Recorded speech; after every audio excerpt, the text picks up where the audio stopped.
Okay, let's hear now from our race winner. Today's 66th annual STP 500 NASCAR Sprint Cup Series race here at Martinsville Speedway, and winning for the 5th time in his career here at Martinsville is Denny Hamlin.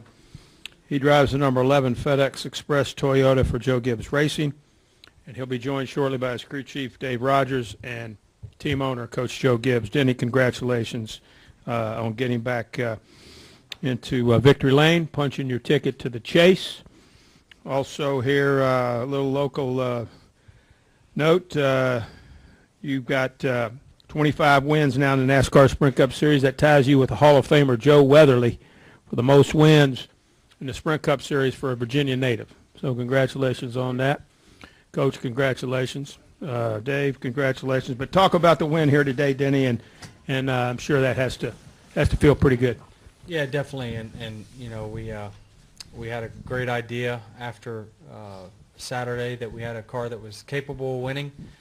It had the feeling it needed to have, and you know, we just had a race where, you know, things worked out for us. You know, it wasn't scripted by any means, all the adversity we had to go through, but you know, really the last 60, 70 laps played out how they needed to play out for us to win today. So.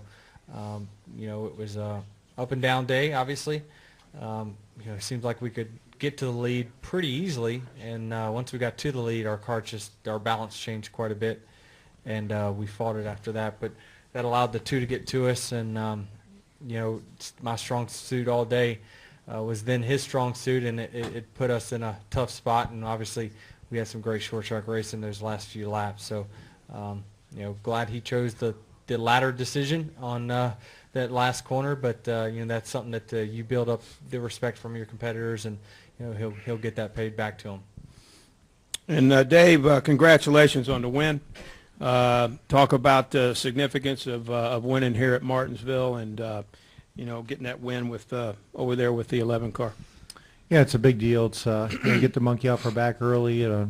Build some confidence with this race team. It's a new race team. We got a lot of new faces on the team, guys from the Truck Series, guys from the Xfinity Series, bunch of new faces, and Denny and I are rekindling our relationship, so a lot of learning to do, and a win leading into an off weekend where we can talk about it, enjoy it, dissect what we did good, what we did bad, and get better. It's a great opportunity for this race team right now, and I'm really excited about it. And Coach, congratulations. This has got to be a big win for you and for Joe Gibbs Racing. It is. I want to say a big thanks to everybody back at the race shop, all those guys back there. We have worked extremely hard. This sport is a humbling sport. It shows you how hard it is. We work hard, extremely hard, and yeah, it's been a long time since we won a race, but I took I really felt great that we were able to run that well last week and led laps, had a chance with two of our cars, and then this week to come back on short track and run the way we did. I felt awful for Carl and Eris. They cut a tire down late like that, cost him a chance to have a good finish, to have everybody up front. Denny and the guys, David, really overcame a lot. But the thing I kind of focus on, and it tells you how hard our sport is. And so each one of these things, you know, when you win one, it's a humbling experience that you really want to enjoy, and we're going to do that this week. Questions now for Coach Gibbs, Denny, or Dave. If you have one, raise your hand. We'll go right here with Jeff Gluck, and then we'll go over to Barry. Jeff Gluck from USA Today. Denny, on Friday you came in here and you said, you know, normally you'd say that this would be a good place for you to win, but you didn't really think that it was going to happen this weekend. The mile and a half were probably better for you guys. Number one, what changed? And then you also said that that, you know, even a win for Toyota this weekend, it would be huge, but it wasn't necessarily going to cure everything. I mean, how important is that for Toyota, what happened today? Yeah, I mean, it's a big win for Gibbs and Toyota. It's been, you know, roughly a year for both of us, and really myself, and we're just not used to not having success, and especially with the resources that we have. We, you know, boss man over here expects a lot from us, and we expect to be in victory lane and you know, be up front. And, you know, even though it doesn't cure things, it makes things better. And what this does for us, our race team in particular, is that, you know, we've got some kinks in our team right now.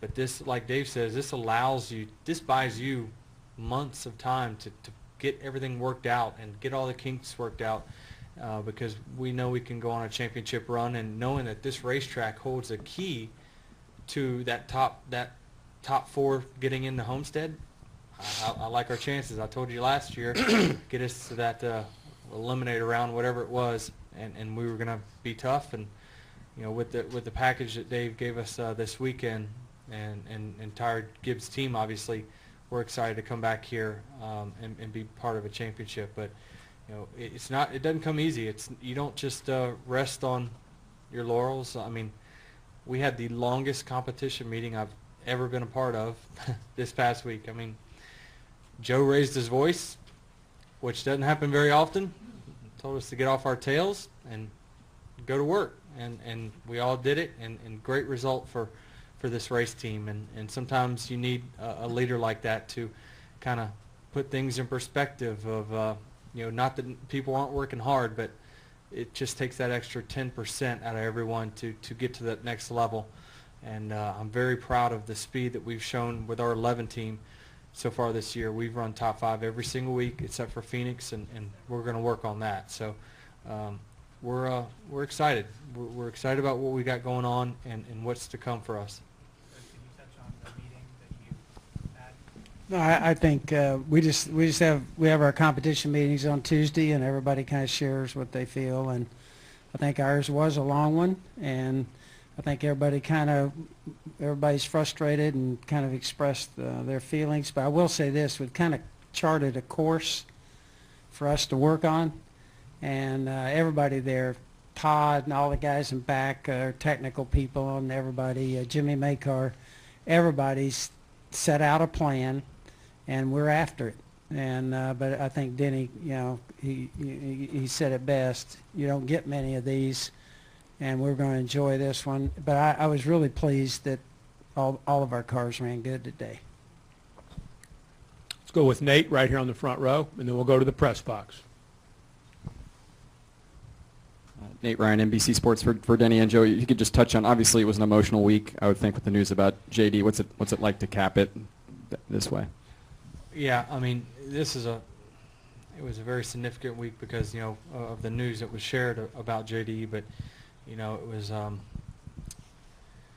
about 12, 13 years ago, really, when, you know, JD happened to just show up at a Hickory test where, you know, we were running some late models, and, you know, he made a phone call to his dad and thought maybe he had something there that was special, and they signed me up, and JD was the key to making that happen. And you know, I got propelled into the Cup Series in 1 year, from late models to the Cup in just 1 year, and you know, it was a lot for me. But they believed in me, and they gave me opportunities to succeed. And I think my lucky stars every day that I was able to get in the car that I was able to get into, because so many young guys come into this sport and don't get an opportunity with a good team. And I was put with a great race team, and it just, things worked out for me in my future, and it just it's amazing looking back on it how everything played out. But you know, these guys gave me my chance, and JD was a big key of that. I was honestly thinking of that down the stretch with Denny. I thought, man, that would be awesome to have Denny be able to win this race, because JD really came back from meeting with Denny, and I think he purchased some late model stuff, and I put him in a test, and then JD said, let's put him in a truck. The truck wasn't a real good one. Denny finished 11th. JD goes, let's 10th? Oh, 10th. I passed Kyle in the last lap. I got you short. And then JD said, let's put him at Darlington. We'll see what he's made out of. And we put him over there in a Xfinity car, and he finished 9th. Did I get that right? 8th? Okay. And You're close, though. yeah, it's pretty close. And JD said to me, he said, Dad, I think we ought to sign this guy. And I go, you got that right. And then the crazy thing was, really, if you think about him and what he did, he raced a half a year in Xfinity. That was it. He went late models half a year. We were struggling with the 11 car, and it was kind of going to be an experiment. Put him in there and let's see what happens. Give him 7, 8 races. He sat on the pole in his third race and was gone.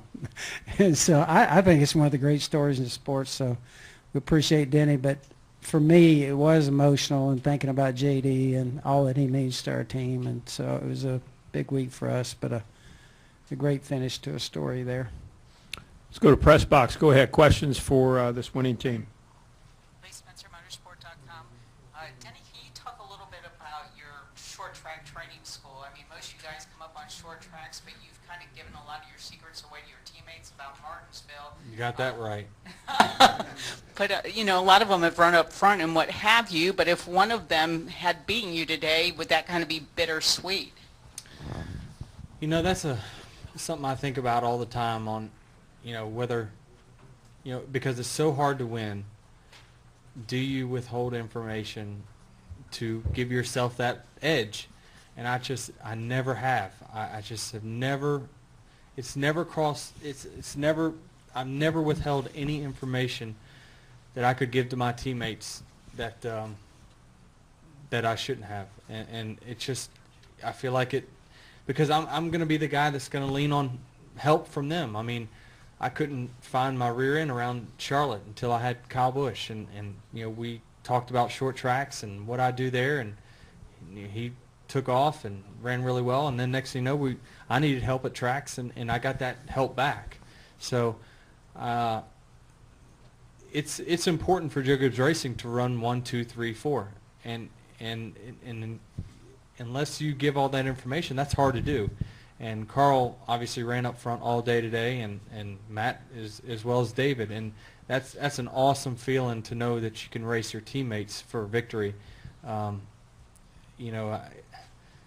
It's tough because those guys are good. They can take whatever we've got and put it in their car, and they can beat me on any given weekend.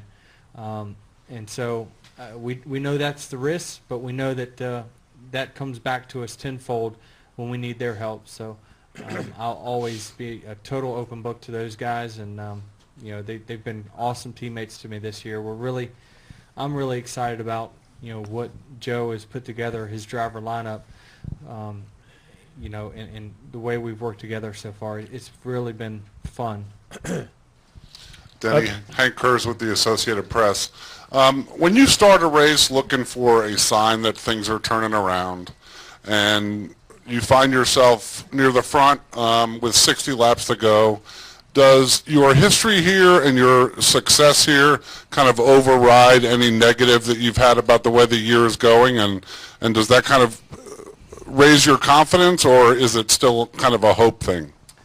No, I mean, I knew what kind of car we had, and I knew that the runs needed to work out the way they need to, but I mean, you got, like I said earlier, we've run top 5 every single week except for Phoenix. So yes, by the point standings, is it a lackluster year? Yes, but we have shown speed, and we're leaps and bounds over where we were at this time last year, I feel like. So we left this race last year finishing awful, and I just spent 3 days at a short track trying to figure out what in the world is wrong with our program, and now this is a lot different feeling. Now I'm like, get me back here in a chase race. I want to get to Homestead again and give myself another shot at a championship. So, this racetrack holds the key for us, I think, if we can get to this stage and still have a shot. But even though we don't have the wins to show for it as Gibbs as an organization in the last year, I mean, Matt Kenseth easily could have and should have won last week, but just the cautions didn't work out. He had mechanical failure, and that was it. So there's light at the end of the tunnel. We're getting better as an organization. It's just, it takes a long process. When we were as far behind as what we were last year, I mean, it's just not going to be 2 months in the off season. Next thing you know, you're going to show up at Daytona and be the fastest cars. It takes a process. It's a long time to make up that ground, and we're getting there, and we're chipping away. One more question in the press box. Go ahead. Chris McEtchins.com. Denny, this is your 5th trophy grandfather clock at Martinsville. Have you given any thought what you're going to do with it? don't know yet. I got to track down where the rest of them are. Taylor's first. Huh? Taylor's first. Yeah, it's Taylor's first clock, so probably go in her room. That's actually a pretty good idea. So I don't know. You know, you worry about where you're going to put them later, but you know, it's an awesome trophy, and it's a one of a kind, and I've dreamed about winning a clock for a long, long time. I remember going to my old late model guy, Bugs Hairfield's house all the time, and he's won a late model race here, and it says Martinsville winner right there, and he's got it in his living room. And I just thought when I say a kid, I was racing late models with him. I was thinking, you know, how awesome would it be to win at Martinsville, and I came close to getting it done in late models, but it never did. It took coming here in a cup car to get it done, and now here we are, a bunch of wins later. So you just, you know, my goal at the end of my career is to be just whispered as one of those, you know, great short track guys that I grew up watching, and hopefully we're able to continue the success on it. Any other questions in the press box? I think not. Let's come back downstairs. Nate Ryan, Jim Utter, and then back to Jay Pennell. Go ahead. Let's get Nate, Jim, Bob, Dustin. Go ahead. Nate Ryan, NBC Sports. For Denny and Dave, at one point, I think it's fair to say your pit crew didn't have its best game today. And at one point, I know Dave was telling you, hey, you're being a leader, you're doing a good job, but you were also being critical at other times. Especially after the last stop, maybe you guys could both address this. How did you kind of stay within yourself, and how are things different maybe for you today than they might have been in the past on the handling it on the radio? Yeah, I mean, you know, there's just different pieces of our pit crew that, you know, Dave can touch on that are different, and it's tough to get all that to mesh well. And I just think it's early in the season, and there's just kinks that you have. I mean, teams work it out all the time. You know, other professional sports teams, you know, they get in the groove, you know, when it really becomes time to get in the groove. And so we were able to overcome the pit road issues that we had. And to be fair to them, you know, we had some, you know, engine issues that didn't allow me to be as good on pit road as what I could be with my job. So I think that was a bit of a challenge, and so trust me, I didn't like to see any cautions fly because I knew there was a chance we were going to lose positions. But we got it worked out, and that was the first time I've ever pitted way back there in pit stall 43, so that was new to me, trying to figure out how to do that. So it's just a process. We're trying to learn for the chase race here. That's the golden ticket for us. So we're trying to get better, and Dave will get it all worked out with these guys. Yeah, I mean, it's today was a perfect storm on pit road, to be honest with you. You know, first of all, we have one of our pit crew members is injured. He's out. So last year, the 11 pit crew was the fastest on pit road every week. We had a guy step in. He's doing a great job, but you just can't put 6 guys together and expect them to be the best. You know, it takes time to gel. So there may be some rust on the pit crew there. My rear tire changers got the flu. He had three bags of IV before the race. Half hour before the race, he's getting bags of IV.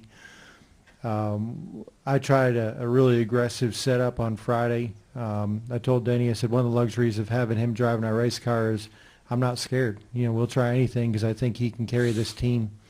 And I put us in a box. You know, I made some bad calls, and Denny did the best he could with it, but it was 16th. So now when you go to pick pits, there's not a whole lot of good options. So we tried 43. It's one of those things, hey, let's try it, see if it works out. If it does, we'll take it in the fall. It didn't work out. And then that one stop, we were leading the race. We just got to the lead.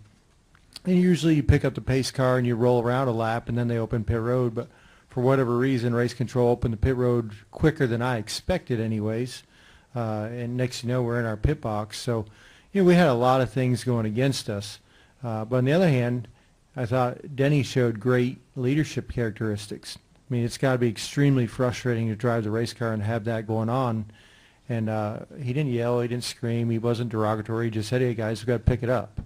And I thought he was a leader. You know, he told us what he thought, and then he drove the wheels off the car and showed us that he wasn't going to lay down on us. So it was a perfect storm for a bad day on pit road. but at the end, everybody picked it up, and we came out with victory. So we got some room for improvement and a Martinsville clock. So good day. Let's go over here to Bob Pockris and then to Jim Utter. Bob Pockris, ESPN. Kind of on that, following that up, Dave, what possessed you to try to crack a joke to Denny after the tire got away? You tell him that the tower told him to put on a show. Did you think he was going to take that good or bad, or did you just wanted to see how he would react?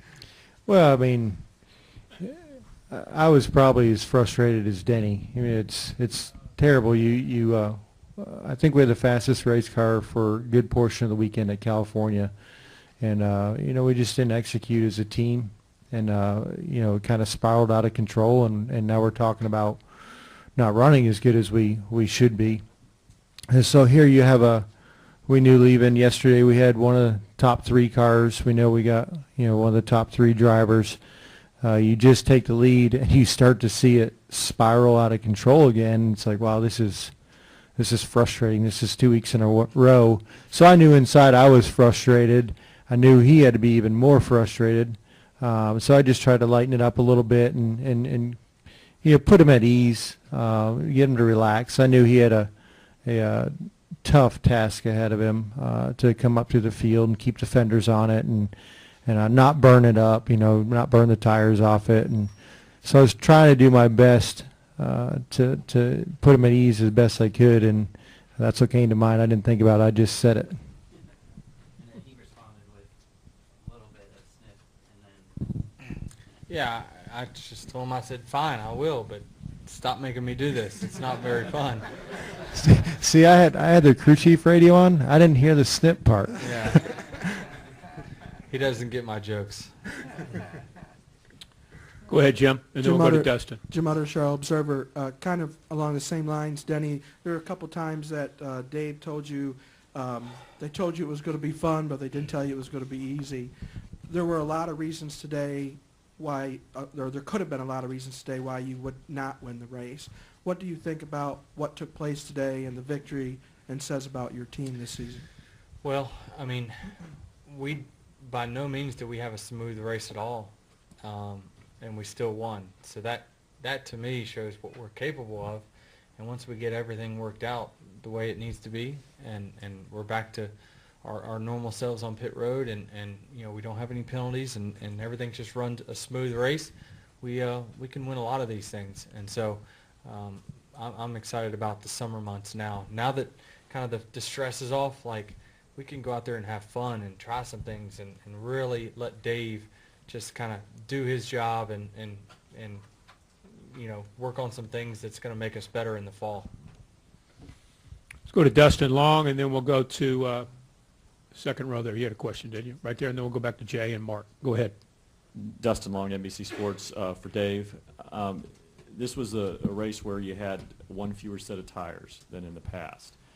How did that play into things in terms of strategy, and how did it change what you had to do? How significant was it? And I guess, Denny, I see you shaking your head. Can you, I guess, talk from the driver's perspective what you had to do, or I guess you had to run on an older set of tires longer, how that impacted you today?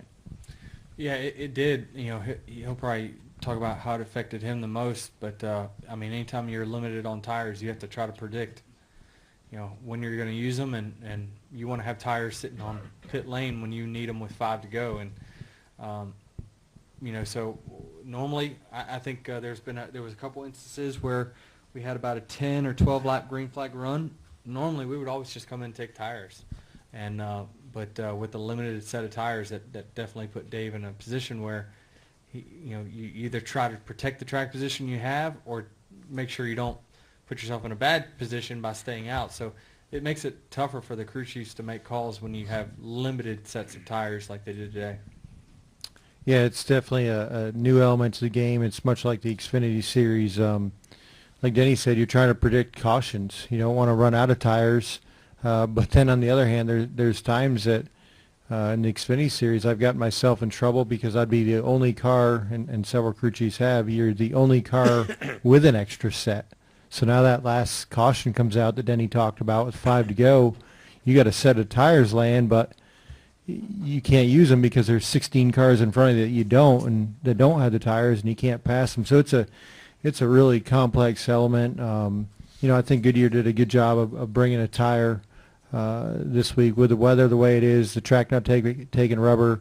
The tire performed really well, and it wasn't as big of a deal as I thought it was going to be. If it got really hot and slick, these drivers would probably be cussing out the crew chiefs a little bit more. It'd be tough to do this on a hot, slick track with that number of tires.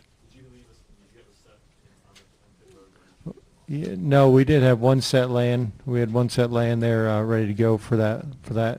I knew it was going to be green, white, checkered. I mean, so what can go wrong? A yellow could come out. So we had one set ready to go for that. Go right here. Go ahead, sir. Okay. Charles Work, Star News. The storyline all week long has been Kevin Harvick, Kevin Harvick, Kevin Harvick. How does it feel to kind of beat that streak and change the story?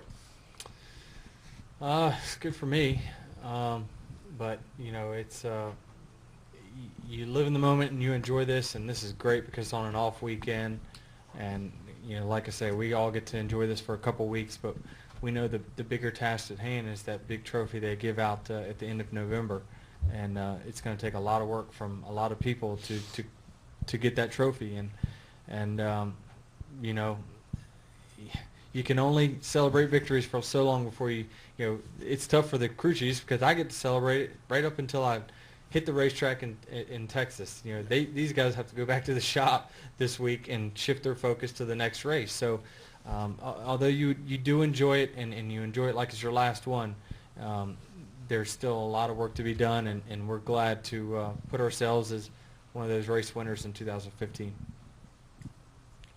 Let's go ahead now to let's get Mark Garrow there while you're there on that row, and then we'll go to Jay. Mark Garrow, PRN, for Denny and Coach. A lot of people rooting for David Reagan to have some success and sort of build up his resume by having this opportunity. Your thoughts on him finally, breaking through today with a fifth place finish to kind of help that process? Well, I think it did. I thought David did a great job today. He told me before the race, him and his dad were standing there talking. He goes, "Hey, I like short tracks. I grew up on them," and he certainly raced that well today. We're hoping for the same thing for him, for his career and everything. I think we've had a couple of tough breaks for him this year that kind of kept us back there around 20th. But, I was sure happy to see him and for M&Ms and everything going on. Kyle came to our meeting on Tuesday. He looked good. He's standing up on his right foot now and kind of showing some of that energy and stuff he's got going. He drives a mean wheelchair. And so anyway, we're excited about him coming back. But I think it's good for David, and we're really pulling for him too. We want him to do well. So hopefully we have some good runs here still left for him. Let's go in the back. Jay. Thank you. Jay Pennell with Fox Sports. Denny, could you talk about the gamesmanship at the end of pit road? More than once saw you guys checking up to let the other guys go through. Just talk about that a little bit. Well, this track is probably the most critical for starting on the bottom line. And, luckily for us, we had a lot of teammates that were up front a lot that was either letting us in or us letting them in. It seemed like we were letting them in a lot. I think that's the tough part about it is that, you have to start on the bottom to give yourself a chance. And, when you're letting teammates in, you just keep putting yourself further back, and a caution comes out. Next thing you know, you're on the top line. So it's a tough game to play, but it's just whatever reason this track does not, the top line just does not work. And, you try to do your best to, count how many cars are beating you off pit road, but then there's an element of who's stayed out, and then there's an element of what if the guys in front of you have a penalty. So that was key for us, is that 24 on the last stop got a penalty, I think, and it put us in the bottom line. So that was key for us. That was if we didn't have the penalty, we didn't win. I don't think so. You just have to be on that bottom line. And but it's part of what makes this racetrack great, is because when someone gets rooted up out of the bottom, you get freight trained, and that's how passing happens here. If both lines were equal, you just see passing would be very difficult. So I think it's just part of the game, and a lot of guys are doing it. It's just as much as you try to do it, you just can't predict. You can't count that fast at the end of pit road, and then you can't count on who's not had a penalty. Any additional questions? Finish up right there with Mike. Go ahead. Mike Neff from FrontStretch.com. For Denny and for Dave. Denny, you've always shown a propensity for being really good on flat tracks, and we've got a new engine rule this year with the tapered spacer that's kind of got the horsepower down, which makes getting that drive off the corner a challenge. Did you have to change your style in order to make that work today? And for Dave, did you have to change the way the car was set up because of that tapered spacer being in use? It didn't change much about how I drove. Surprisingly, it was very, very similar. But you still kind of fought the same issues. You know, your car doesn't turn the center. It doesn't have any drive off. So it's just you fight some of the same issues. But, you know, it's the same old Martinsville. I mean, you race the same guys every single time you come here. It really doesn't matter what kind of car it is. You know, the guys that get it really have got it. And, you know, I'm just happy that it looks like our short track stuff is starting to turn the corner and kind of hopefully we'll get back to where its heyday was in 2009 and 10.